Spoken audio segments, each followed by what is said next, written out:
Salvete amici et sodales, magistri discipulique.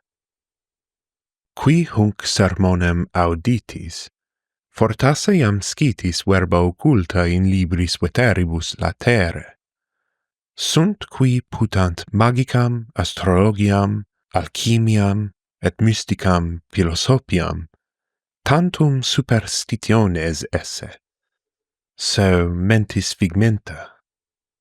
Sunt etiam qui arbitrentur philosophos ut picatricem, Ficinum, Capnionem, id est Ioannem Roeclinum, Piconem Mirandulanum, Robertum Flud, Athanasium Circerum, nihil aliud quam mystica somnia fingere, aut vanis superstitionibus indulgere, quasi rationem philosophicam, cum fabulis anilibus permiscuerint.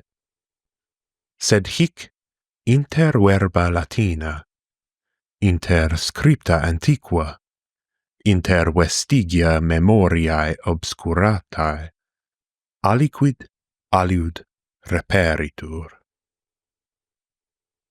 Ego sum Dania et vos excipio in hoc acroamate, de Arte et Mysteriis. Plurimi acroamata, podcasts, quae linguam Latinam tractant, ad sermonem Romanorum, ad auctores antiquitatis, ad Caesarem, Ciceronem, Vergiliumque, spectant. Hic autem, non de Latinitate clarissima, sed de Latinitate arcana agimus. Illa quae in libris magicis, in Philosophia renaissantiae, in scriptis hermeticis, cabalisticis, alchimicisque latet. Non tantum ad emendatam elegentiaque plenam Latinitatem intendimus, sed potius ad eandem intelligendam in textibus ubi doctrinae occultae reconditae sunt. Sed hic non solum de doctrinis magicis et philosophicis loquemur, sed haec ipsa lingua Latina, patefaciemus. Nam si veritatem in his libris quaerimus, primum linguam eorum intelligere debemus. Verba sunt claves. Qui linguam Latinam nescit, pro foribus clauduntur. Scripta hermetica, textus alchimici, tractatus astrologici, omnia his verbis tecta sunt. Sed quaestio manet, quomodo linguam benediscimus? Non per memorationem secum regularum grammaticarum, non per tabulas regularum, non per metum errorum, lingua discitur per auditionem, per lectionem, per sermonem comprehensibilem. Cogitate puerum qui linguam patriam discit. Num grammaticam primum studet? Minime. Audit, iterum atque iterum. Verba, locutiones, intrant in mentem, et tandem sermo sponte sua fluit. Hic itaque non tantum doctrinam philosophicam vobis trademus, sed etiam vobis demonstrabimus, quomodo Latina potest audiri, capi, percipi, sine metu, sine difficultate supervacua. Nunc, de ratione acroamatis. Duae sunt viae. Primum, legemus textus authenticos, sed non deseretis in obscuritate, explicabimus, iterabimus, aliis verbis idem rem patefaciemus, ut etiam ei quibus lingua ad hoc nova est, aliquid percipere, possint. Exempli gratia. Si in Picatrice legimus de spiritibus caelestibus, non satis es vocabula scire. Quid est spiritus? Id est anima, vel mens, vel substantia immaterialis. Quid significat caelestis? Id est qui supra terram habitat. Sed etiam qua ratione hi spiritus agunt, quae est eorum vis? Item si dicitur de virtute stellarum, non satis est dicere stellae habent virtutem. Quaramus, quid est virtus? Id est potentia vel vis? Quomodo astrologi arbitrantur stellarum vires operari in homines?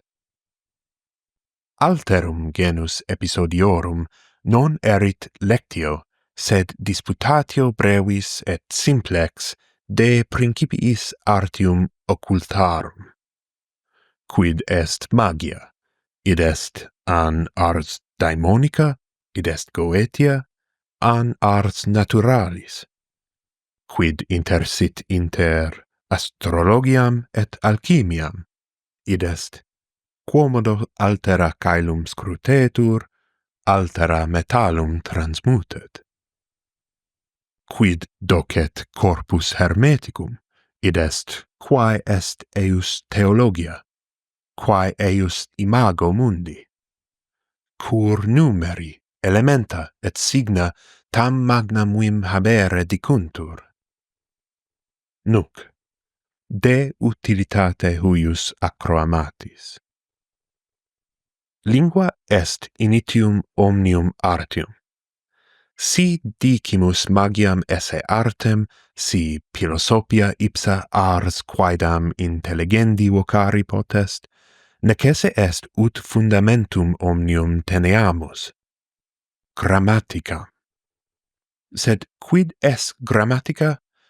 Non est tantum disciplina regularum, non est solum ars scribendi sine errore. Grammatica, secundum visum antiquorum, est ars legendi, ars interpretandi, ars ipsius intelligentiae, et est studium literarum. Inter septem artes liberales, grammatica prima locum tenet, non quod sit facilior ceteris, sed quod sine ea nihil de aliis discipot est. Qui historiae studet, qui philosophiam scrutat, qui etiam artem magicam investigat, nonne omnibus primum necesse est verba et sententiam recte intellegere? Hic in hoc acroamate operam dabimus, ut hanc artem vivam efficiamus.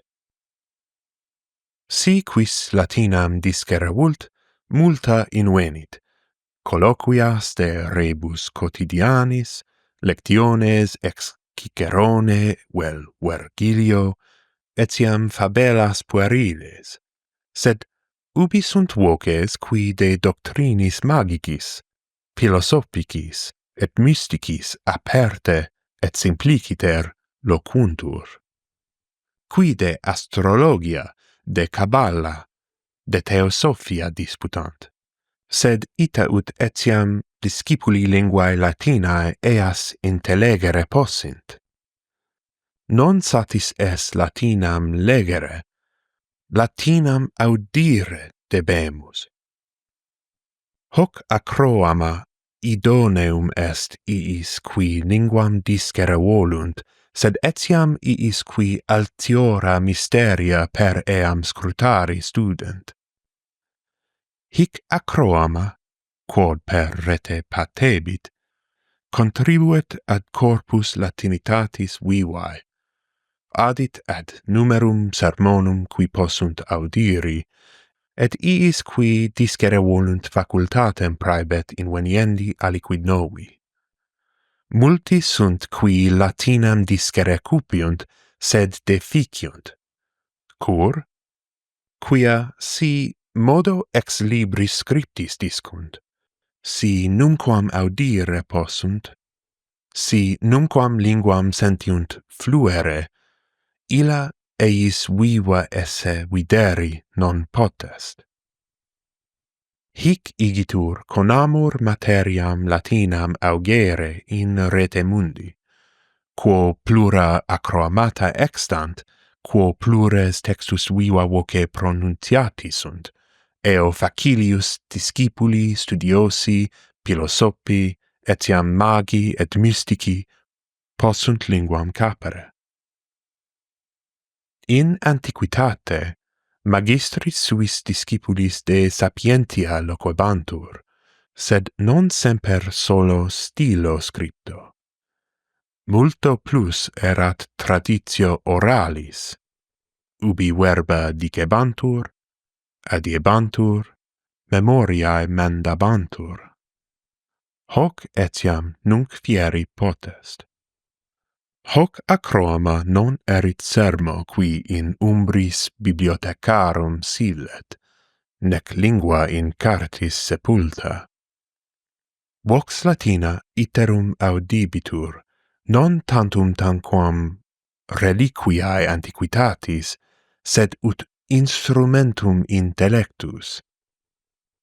Ergo, quisquis hanc artem studere vult, quisquis vult litteras occultas non solum legere, sed intellegere, quisquis vult linguam Latinam non solum scire, sed sentire, bene vos excipio.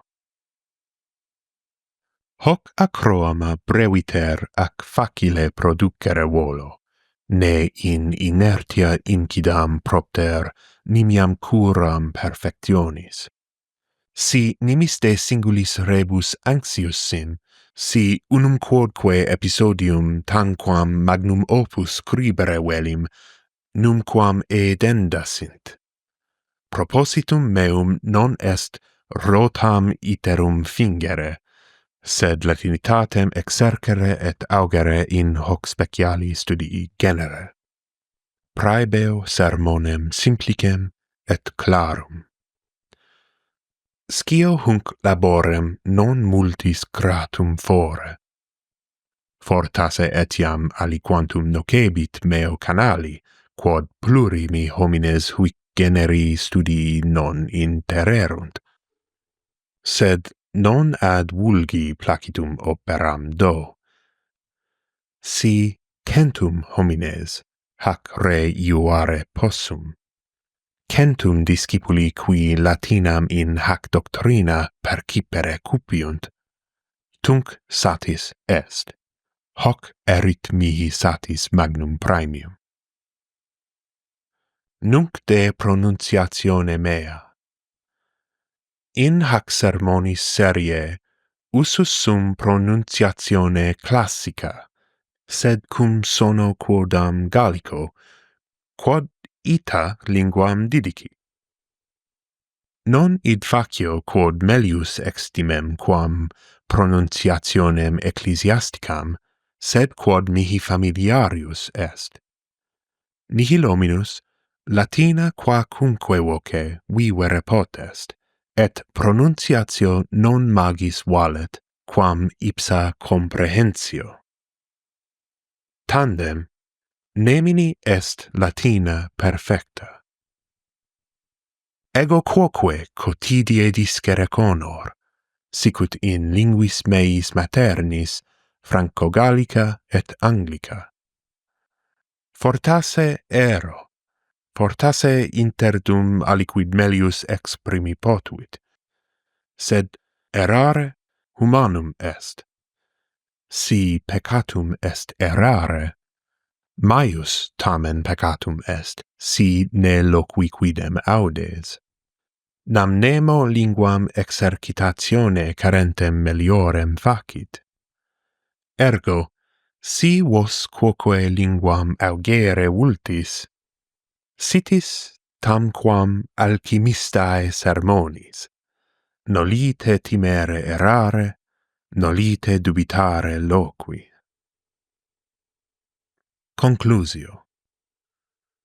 Hoc acroama partem habet in studio maiore, non tantum scrutor res arcanas, sed etiam linguam vivam tenere conor.